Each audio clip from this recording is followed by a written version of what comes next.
Anaa sa luwas nga kahimtang ang unom ka mga tawo human malunod sa kadagatan sa Gihulngan City, Negros Oriental ang ilang gisakyang pump boat. Matud sa Philippine Coast Guard, misakay og pump boat ang mga biktima gikan sa Hilaitan, Gihulngan City, paingon unta sa dumanhog sa Subo aron mo tambog sa lubong sa ilang kabanay. Samtang naglawig sa kadagatan ng ilang pump boat, nakaagi sila og naglutaw nga mga debris sa kahoy. Gisulayan sa operator sa motorbangka nga wahingon ang kahoy. Apan, nabulansod kini og naigo sa kahoy ang kasko sa pump boat. Tungod niini nabuslot ang kasko sa pump boat og nisulod ang tubig nga mo'y hinungdan sa pagkalunod. Sa video nga gihatag sa Philippine Coast Guard, makitang gi-rescue sa miagi nga barko ang mga biktima.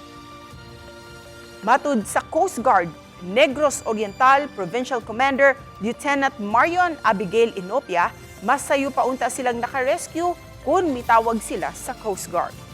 Pagka alas 10, sir, while paingon sila, di ba nilakaw sila, sir, og mga 9. So pagka alas 10, while underway sila pa adto og dumanhog, naka-encounter sila og kanang mga floating debris